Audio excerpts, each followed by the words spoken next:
desde Santa Cruz, Miraflores. Radio Latina 990, La Poderosa.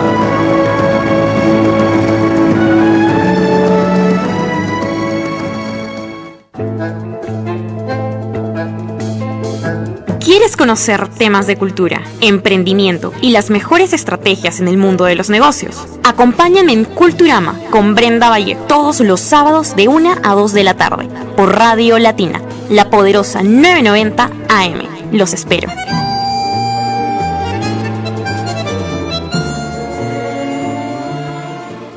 Culturama llega a ustedes gracias a Pisco Balmesa de Oro, lo mejor en pisco de Lunahuaná.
Volvemos con Brenda Vallejo en Culturama.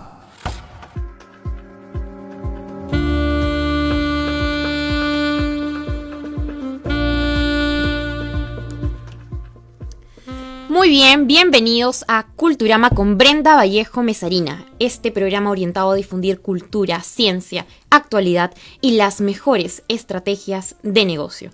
Quiero agradecer a Pisco Balmesa de Oro, Orquesta Los Hermanos Yaipen, Yenbir, Shawarma, Maximice e Inversiones y Servicios Mirabus.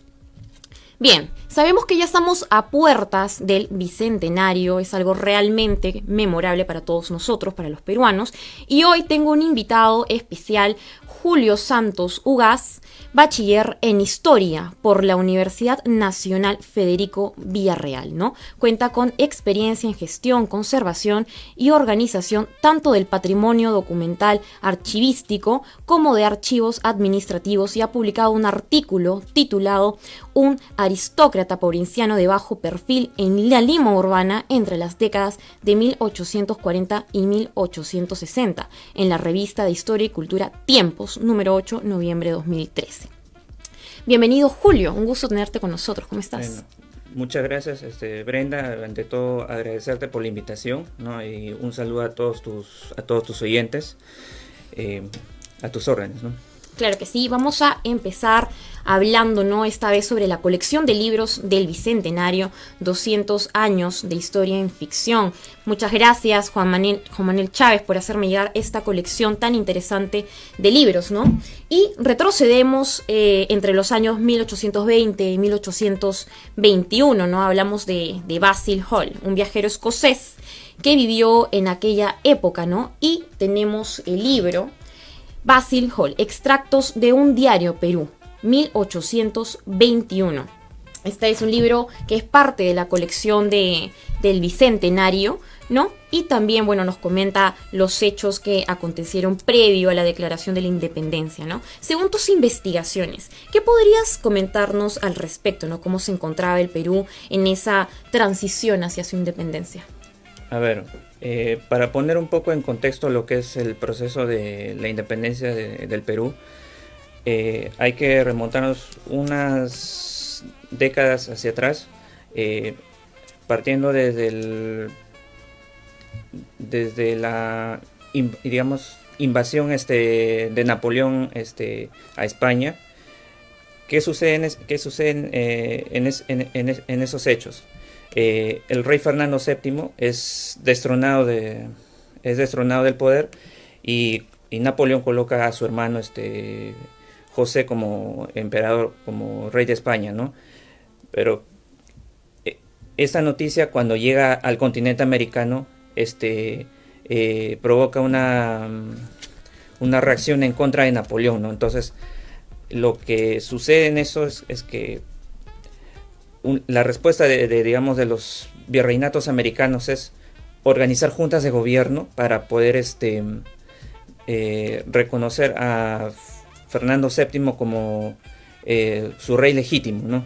Y estas juntas de gobierno van a tienen como objetivo, digamos, gobernarse a sí mismos hasta que el rey depuesto retorne nuevamente al poder, ¿no? Entonces, mientras tanto en España, digamos, hay una lucha, digamos, una lucha del pueblo, una feroz lucha del pueblo español por expulsar a las tropas francesas que habían ocupado España, porque España en realidad iba camino hacia Portugal para destronar al rey Juan VI de Portugal, que se había negado a acatar el bloqueo continental que Napoleón había impuesto en todo el continente como una respuesta a un bloqueo comercial al Reino Unido, ¿no? Que en ese entonces ya era una potencia, digamos, económica, militar por esos tiempos, ¿no? Entonces, una vez, digamos, ya repuesto el rey Fernando VII, ya una vez que ya las tropas francesas son expulsadas, el rey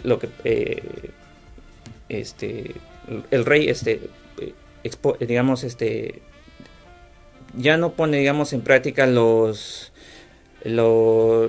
que se había, digamos, acordado unos años antes de la invasión francesa, que es la Constitución de 1812. Digamos, ya era una especie de reformas políticas dentro del Imperio Español para, digamos, que haya una mayor igualdad entre los habitantes tanto de la península ibérica como de los territorios americanos, ¿no? Entonces, el rey ya, para cuando es repuesto en su trono, ya vuelve a las prácticas absolutistas que habían imperado dentro del Imperio Español siglos atrás, ¿no? Entonces, ante esa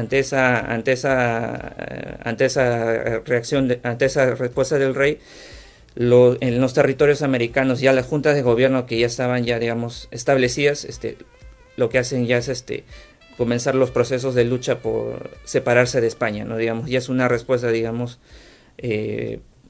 por ese, digamos, ya ese vacío de autoridad, digamos, entre España y los territorios americanos, ¿no? Entonces, y para ello, digamos, ya el apoyo, digamos, hay un actor fundamental, digamos, en ese proceso, que es el Reino Unido, que va a apoyar, digamos, mediante su diplomacia y también mediante el apoyo, digamos, económico y con apoyo de tropas, ¿no? Que van a apoyar en las campañas independentistas en todo el territorio español, pero principalmente en Sudamérica, ¿no? Tanto en el virreinato de la Nueva Granada al mando de Bolívar, como en el entonces virreinato del Río de la Plata al mando de José de San Martín, ¿no?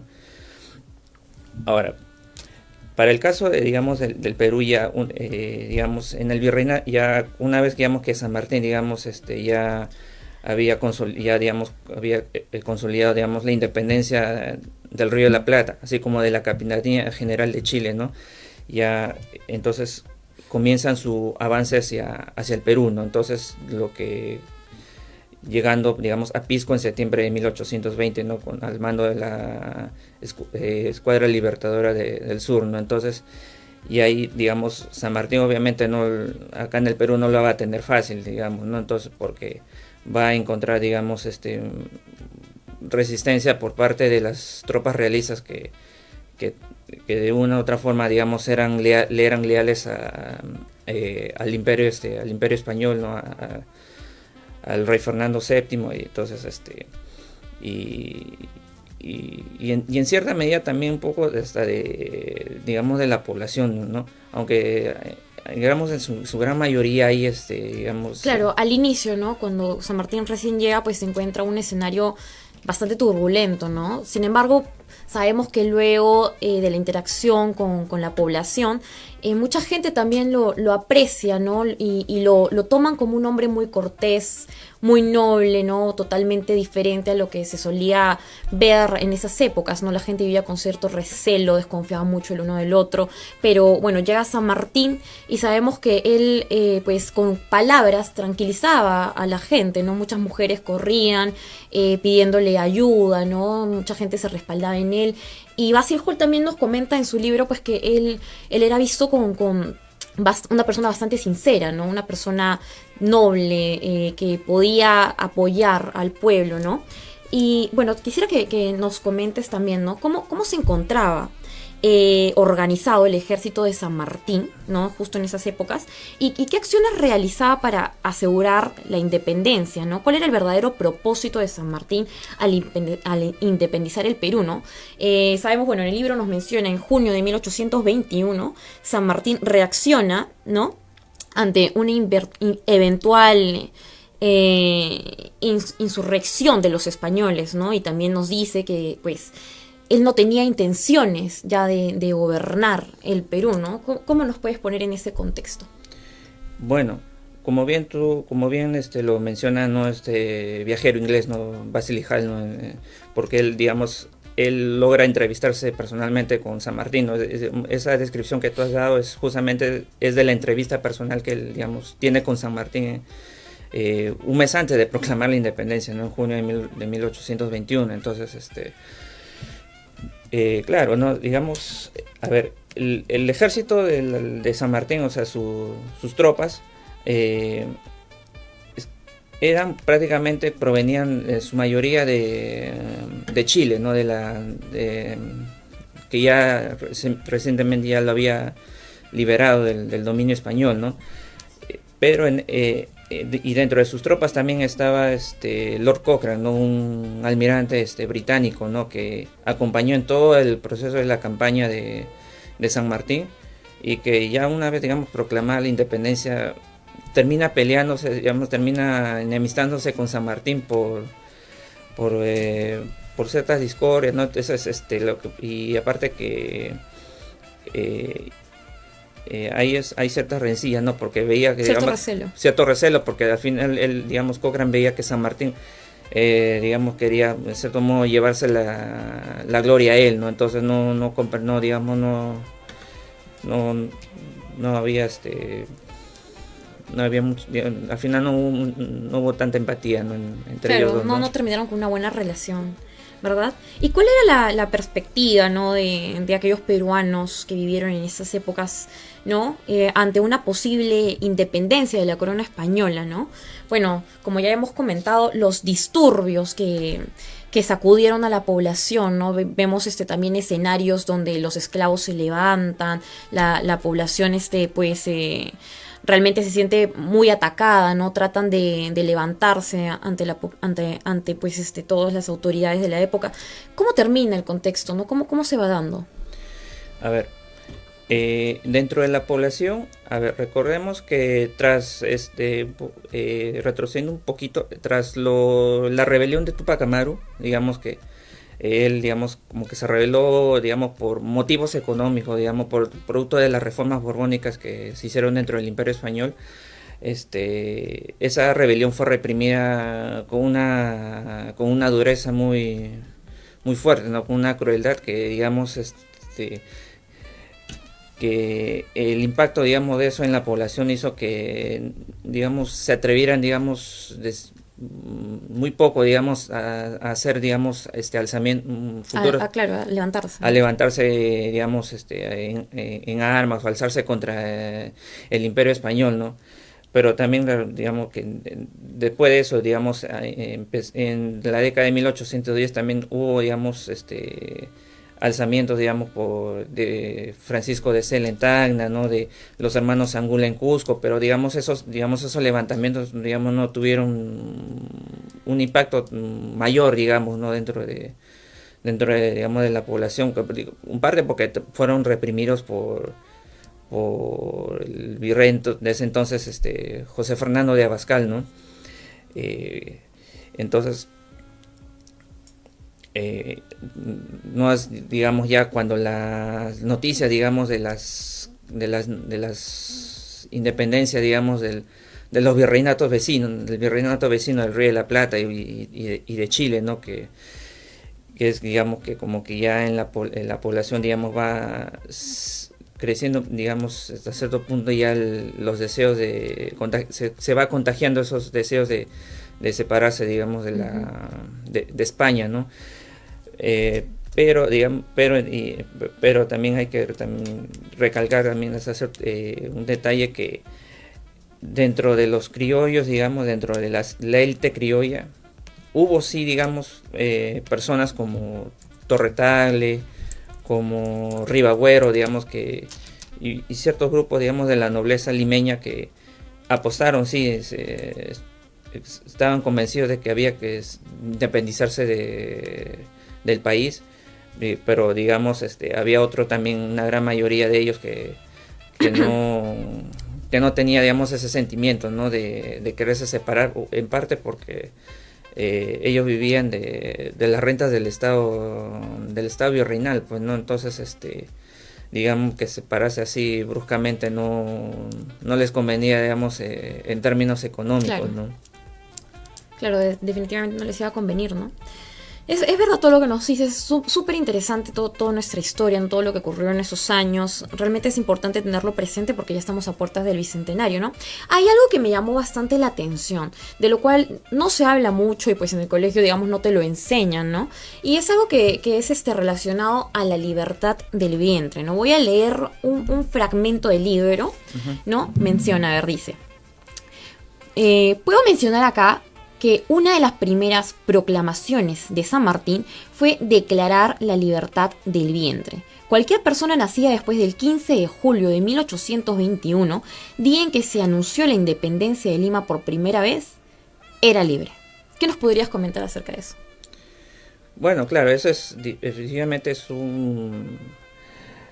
es uno, digamos, de los decretos que San Martín dicta, ¿no? Cuando tras proclamar la independencia, ¿no?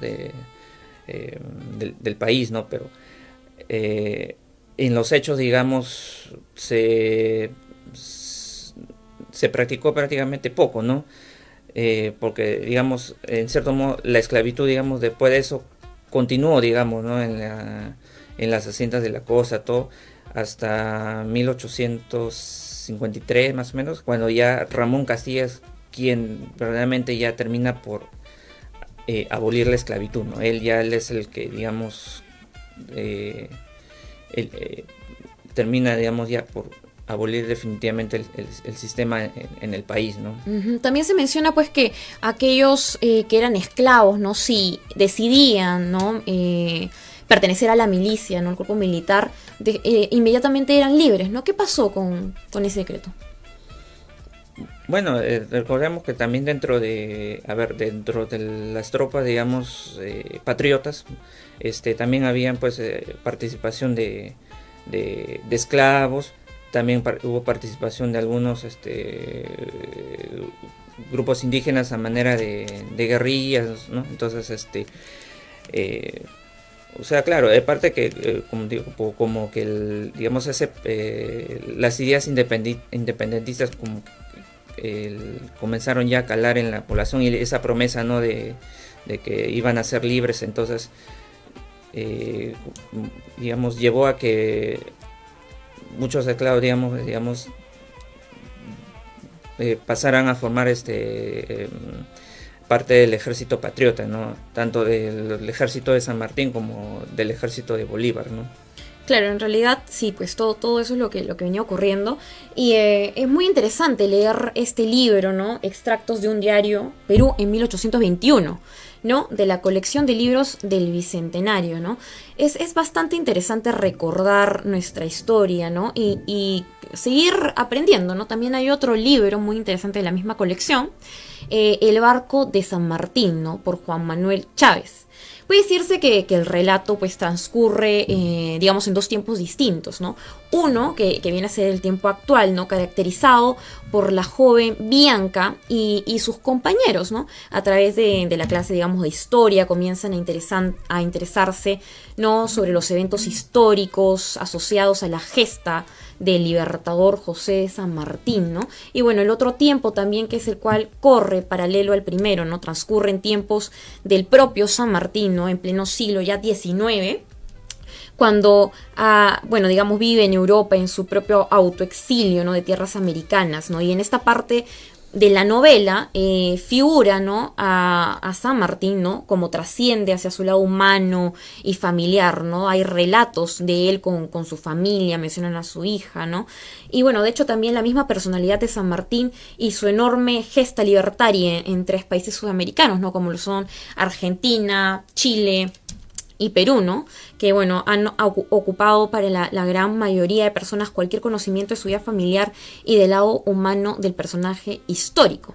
Es bastante interesante esta colección de libros del Bicentenario, son 200 años de historia en ficción también, donde podremos encontrar pues relatos, ¿no?, por ejemplo, el de Basil Hall era prácticamente un diario, ¿no? También tenemos la parte esta introductoria de Bianca y sus compañeros, que, bueno, es una parte en ficción, pero que nos da la introducción a la vida de San Martín, y es realmente muy interesante, ¿no?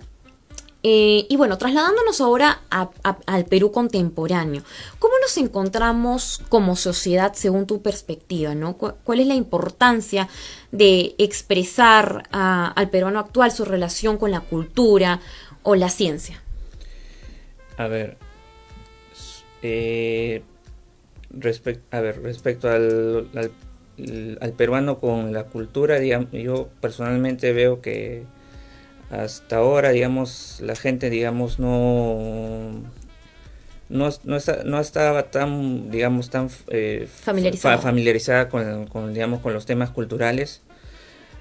Como que he visto, digamos, ahora con los últimos hechos recientes, ¿no?, de la crisis política que hemos tenido, entonces como que la gente ahora ya, digamos, en ese sentido, que ha despertado, se ha dado cuenta, digamos, que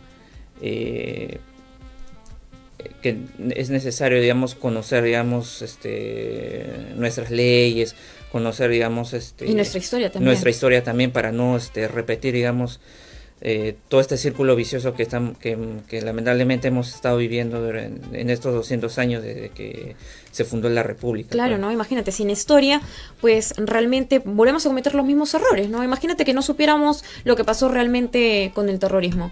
¿Cuántos errores podríamos volver a cometer, ¿no? Y graves, y que cuestan la vida, pues, de muchísimas personas.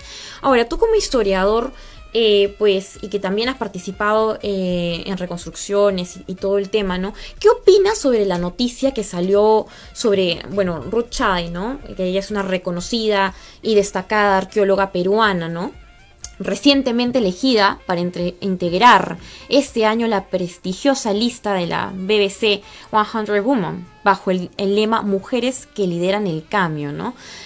Sabemos que denunció que vienen amenazas, ¿no? Viene recibiendo cantidad de amenazas ante traficantes de terreno, ¿no? Que pues atentan contra el patrimonio cultural de las ruinas de Caral, ¿no? ¿Qué nos podrías comentar? A ver, bueno, es lamentable, digamos, que todo lo que le viene ocurriendo a la doctora Shadi, ¿no? Mi solidaridad con ella, ¿no? Por lo que está por lo que está viviendo. Bueno, te comento porque yo, digamos, también, digamos, he llevado en algún momento algunos cursos, digamos, de gestión de patrimonio cultural para, digamos, ampliar un poco más mis conocimientos y digamos, con los profesores, digamos, con los que, digamos, me han enseñado, por lo menos con los que he interactuado, todos, digamos, siempre han sido críticos con la gestión del Ministerio de Cultura, ¿no? O sea, no hay una acción, digamos, concreta, ¿no? del Ministerio por un compromiso real por querer salvaguardar, digamos, el patrimonio inmueble, ¿no? Arqueológico, ¿no? Del país, ¿no? Se permite, digamos, que muchos sitios arqueológicos sean destruidos, ¿no? Digamos, por diversos intereses, ¿no? Digamos, lo de Caral, digamos, es una muestra más de todo de toda esta indiferencia, decimos, del ministerio que no hace su trabajo, ¿no? Que digamos que dentro de sus funciones justamente es eso, ¿no? El velar por el patrimonio, ¿no? Hay muchos ejemplos más, digamos, de sitios arqueológicos que han sido destruidos. ¿Como cuáles, por ejemplo? A ver, hace años, por ejemplo, de la Huaca el Paraíso, ¿no? Que también, digamos, es de ese mismo tiempo de Caral, unos 5.000 años de antigüedad, que está en el distrito de San Martín de Porres, ¿no? La totalidad de esos restos arqueológicos fueron destruidos por una inmobiliaria, ¿no? Para justamente hacer que tenía sus intenciones de construir, digamos, un conjunto de viviendas ahí, ¿no? Entonces, y el ministerio no reaccionó como se debía esperar, ¿no? Entonces, y así, ¿no? Y también, y eso también, digamos, también lo podemos ver en el patrimonio inmueble histórico, por ejemplo, de las viviendas del centro histórico de Lima, ¿no? Que muchas se están cayendo a pedazos, ¿no? Que solamente, digamos, reconstruyen, digamos, solamente reconstruyen la fachada, como decirlo así, a la guerra, ¿no? Y justamente, y eso es objeto de muchas críticas por diversos, digamos, especialistas en el tema y de verdad, claro, yo que a veces camino, digamos, por el centro histórico, a veces veo, pues, ¿no? Claro. O sea, soy testigo de cómo están la mayoría de esos inmuebles, ¿no? Y ya prácticamente no faltando ya pocos meses para el conmemorarse el bicentenario, no sé qué. No hay una respuesta clara, digamos, del Ministerio de Cultura Claro, falta que el Ministerio de Cultura pues haga más presencia, ¿no? Y de alguna manera podamos combatir a todas estas personas, como los traficantes de terreno, ¿no? En el caso de Ruth Shadi, que están tratando pues de atentar contra nuestro patrimonio cultural, ¿no? Y sabemos pues que Caral es considerada la civilización más antigua de América, ¿no?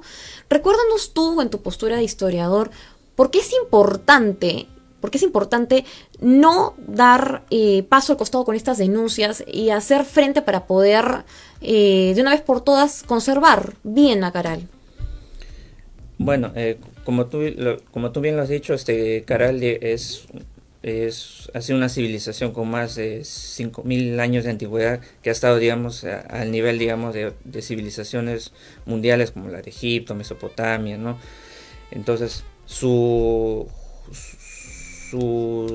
nivel de desarrollo cultural, digamos, de esta civilización ha sido, pues, justamente radica justamente en eso, ¿no? Porque lograron, digamos, construir, digamos, una civilización que ha dejado, digamos, un legado arquitectónico, ¿no? Un legado, digamos, en muchas manifestaciones, en cerámicos, textiles, ¿no? Entonces, y el destruir, digamos, ese patrimonio, digamos, que, digamos, nos enorgullece a nosotros como peruanos, y que todo, digamos, peruano, digamos, que ama, digamos, que es consciente que conoce su historia y que realmente lo quiere preservarlo, no puede, digamos, permitir, digamos, que por intereses económicos, digamos, ¿no? que atenten contra la destrucción, digamos, del patrimonio, patrimonio cultural, claro.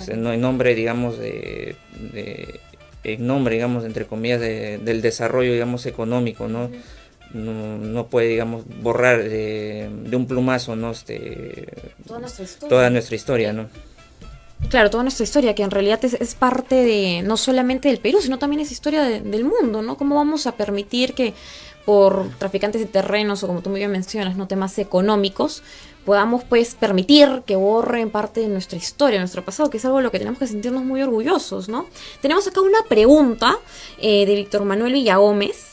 Saludos al invitado. Una pregunta: ¿cómo cree que la sociedad peruana debe cultivar la cultura en el Perú y respetar la historia y patrimonio de nuestro país?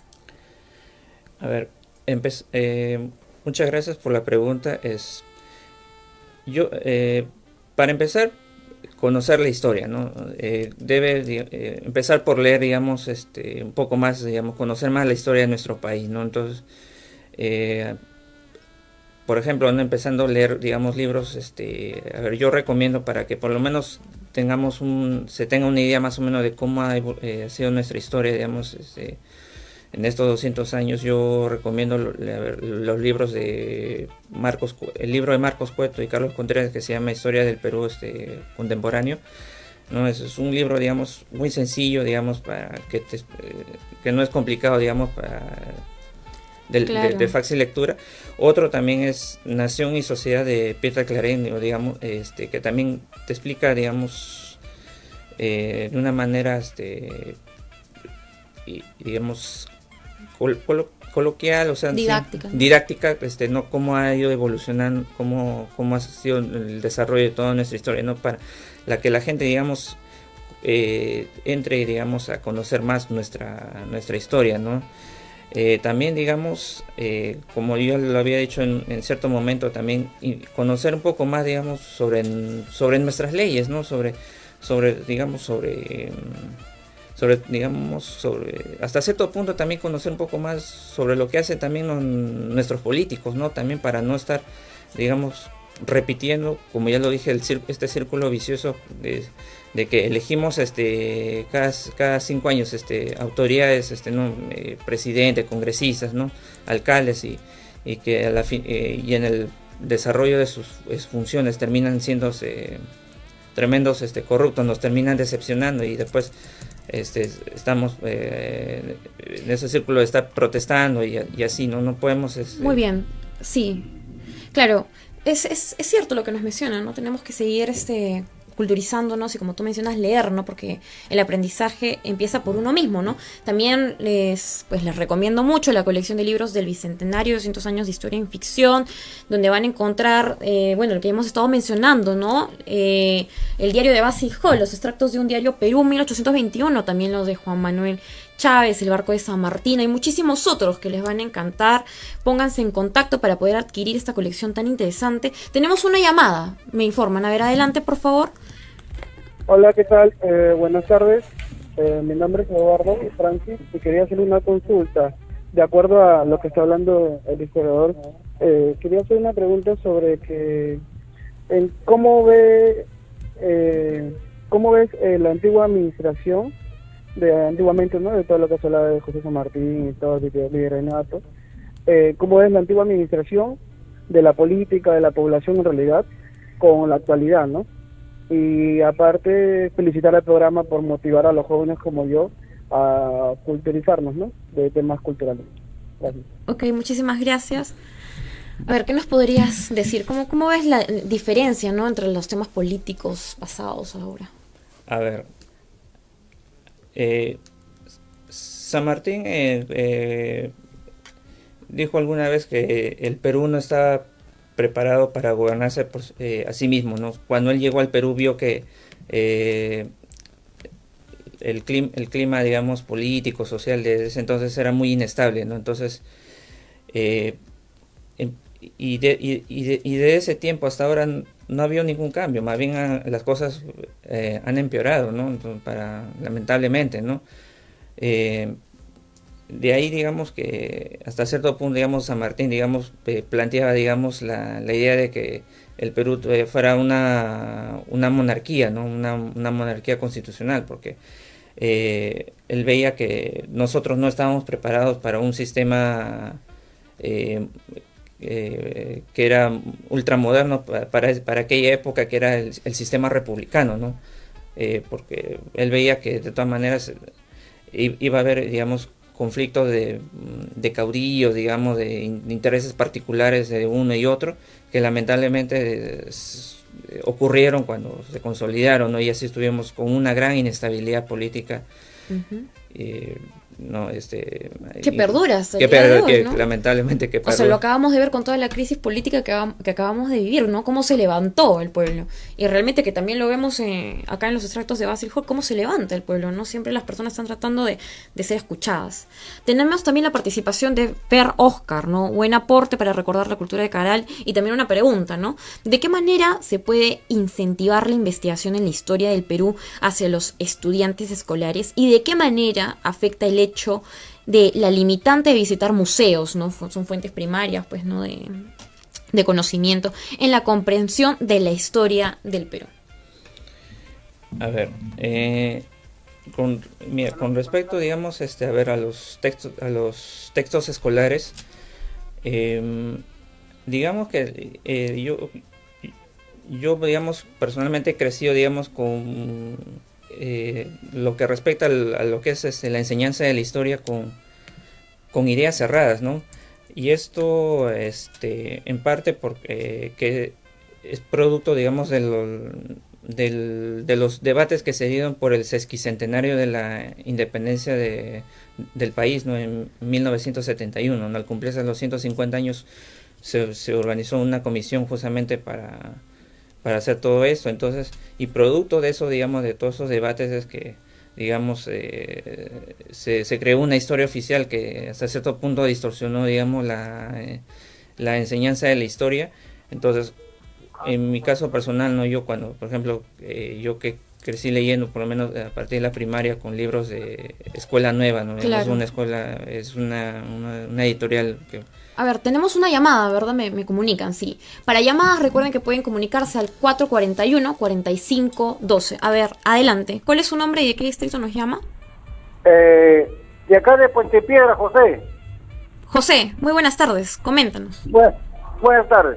Mire, es muy interesante, bueno, pues su perspectivo, digamos, su enseñanza del caballero que está con usted. Sobre la historia, pues, del Perú, no se dice en su totalidad la verdad no se dice. Hay muchas cosas ocultas, pero sí lo tienen bien escondido en el sótano de la Biblioteca Nacional. Bien escondido, lo tienen muchas informaciones. Por ejemplo, dicen que los incas nunca tuvo escrituras. Sí tuvieron escrituras. Hay una carta que dejó Pachacútec, donde dice, bueno, le voy a resumir una partecita nada más, de donde dice Pachacútec, dice: pasarán 500 años después de mi muerte y mi pueblo se levantará. Al decir mi pueblo, no se refiere solamente el Perú, sino a nivel mundial. Es un mensaje muy hermoso, histórico, ¿no?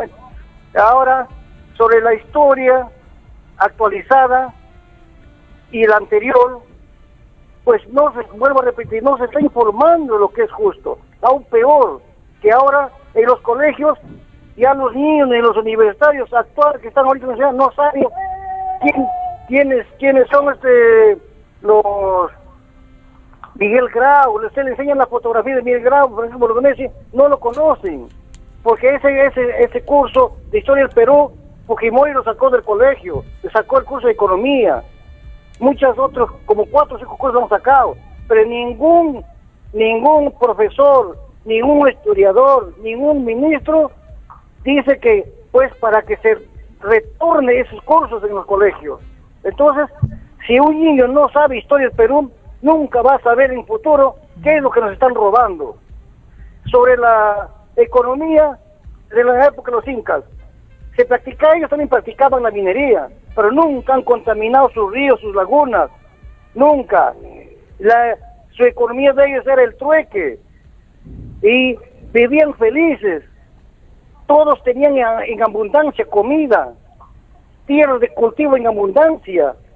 Y uno de los grandes promotores de la tierra de cultivo ha sido Pachacute. Él ha llegado hasta casi desde México, ha llegado a Argentina, inclusive en Argentina hay una ciudad, no me acuerdo el nombre, donde ese era un poblado de los incas. Pero ¿quién malogró? Supuestamente América Latina iba a ser un solo país, así como Norteamérica. ¿Quién lo malogró? Simón Bolívar. Se acordará del caballero que está, me dejará desmentir, en su primera venida acá para apoyar al ejército peruano, vino Simón Bolívar con 5.600, 5.800 hombres. Simón Bolívar miró acá en el Perú, en las iglesias, en las catedrales, habían campanas de oro, los santos estaban de oro, sus vestimentas de oro y plata. Se regresó a Venezuela y luego posteriormente regresó ya con 11.500 hombres. Ya no, en cierto punto, a defender pues, el 100% o ayudar al ejército peruano en la lucha que tenía con la guerra con Chile o con los españoles, no, exactamente no me acuerdo, discúlpeme. No, muchísimas gracias, señor José, por su intervención en el programa. Todos pueden participar, comentar, ¿no? Sus opiniones, hacer sus preguntas en nuestro programa. Es para hacer la interacción con el público también. Muchísimas gracias por su participación. Julio, nos ha dicho algo bastante interesante el señor José. Y bueno, también tenemos una pregunta, ¿no? De Elena Lisca. Menciona, ¿no? De repente psicológica, ya no lo sabe, pero ¿qué tipo de personalidad abunda en el país desde que era el Tahuantinsuyo? A mí me parece que el peruano es bastante receloso, desconfiado todavía con la autoridad. ¿Cómo lo ves tú? Sí, efectivamente, ¿no? Hasta, como tú bien lo describes, ¿no? Hay ciertos, digamos, recelos, ¿no? Por lo menos con la autoridad, porque en el sentido de que como ve que comete actos de corrupción, o sea, no gobierna, digamos, en beneficio de la población, ¿no? Entonces solamente autoridad que llega, autoridad que busca llenarse los bolsillos, solamente busca velar por sus intereses, entonces no, como que la población en ese aspecto tiene mucha desconfianza hacia la clase política, ¿no? O sea, incluso entre la misma población también, ¿no? Por ejemplo, ¿no? Lamentablemente nosotros tenemos esta cultura de Pepe el Vivo, ¿no? De la criollada, entonces claro. entre nosotros mismos también no, y hasta el tema de la envidia también, ¿no? A veces exactamente, ¿no? Como mencionan, ¿no? El peor enemigo en peruano es otro peruano. Entonces hay muchas cosas que tenemos que cambiar y tenemos que empezar realmente por conocer nuestra historia, ¿no? Por culturizarnos, por aprender, por darle importancia a los temas que van a seguir siendo parte de nosotros, ¿no? Eso es algo muy importante. Se nos está acabando el tiempo. Quiero mandar saludos a César Augusto Gutiérrez Alfaro, él menciona muy buen programa, a Victoria Valverde, a Elena Lisca, Edison Mejía Achaya, Fer Oscar, Víctor Manuel Villagómez, Juan Manuel Chávez y a todos los que están contactándose en este momento con nosotros. Nuevamente, les recomiendo la colección de libros del Bicentenario, 200 años de historia en ficción. Para ello pueden ponerse en contacto con Juan Manuel Chávez o dirigirse a las librerías autorizadas. Para quienes les interesa, me mandan el contacto y yo les hago un mayor alcance para que puedan adquirir esta colección de libros tan interesante. Muy bien. Julio, me gustaría que nos dejes un mensaje final a todos los jóvenes que te escuchan para poder seguir informándonos más y aprender de nuestra historia. A ver, bueno, más que todo para los jóvenes, ¿no? Que me alegra que hayan despertado, o sea, durante tanto tiempo se les ha subestimado que eran, bueno, una generación perdida, ¿no? Andaban metidos en redes sociales y todo eso, ¿no? Que no les desinteresada, que era una generación desinteresada, y producto de esta crisis política hemos visto que la juventud ha despertado, ¿no? Y eso a mí me alegra, ¿no? Entonces Y para los jóvenes, que se sigan informando, que conozcan más nuestra historia, ¿no? Que lean, ¿no? Entonces, que lean más. Y ahora ya que justamente ya estamos también próximos a unas elecciones, ¿no? Informémonos. Voto consciente. Un voto consciente y un voto responsable, ¿no? Para que después no estemos otra vez repitiendo o vuelva a ocurrir un escenario como el que hemos vivido hace poco, ¿no? Entonces, sí. y la mejor herramienta para eso es informarnos, ¿no? Entonces, informarnos de diversas fuentes, digamos, confiables, ¿no? Con prestigio, ¿no? O sea, tampoco es que, digamos, toda la información que está en internet, en redes sociales es verídica, ¿no? Hay cosas que son, pues, cosas... Claro, desinformación, ¿no? Falsa información, entonces, ¿no? O sea, uno también tiene que aprender a discernir, y a investigar más también, ¿no? Exactamente. De fuentes confiables. Claro, ese sería mi mensaje final, ¿no? Para la juventud, ¿no? Claro, muchísimas gracias, Julio, de verdad, por tu participación en el programa. Muy buen aporte todo lo que nos has brindado el día de hoy. Y bueno, los invito a todos los que nos están escuchando a sintonizar nuevamente el programa el próximo sábado de 1 a 2 de la tarde. Culturama con Brenda Vallejo. Muchísimas gracias y bueno, quiero agradecer también a Pisco Balmesa de Oro, Orquestas Los Hermanos J. Penn, Jen Beer, Shawarma Club, Maximice e Inversiones y Servicios Mirabus. Hemos llegado al final del programa, les deseo una feliz tarde. Nos vemos. Culturama llegó a ustedes gracias a Pisco Balmesa de Oro, lo mejor en pisco de Lunahuaná. Desde Santa Cruz, Miraflores, Radio Latina.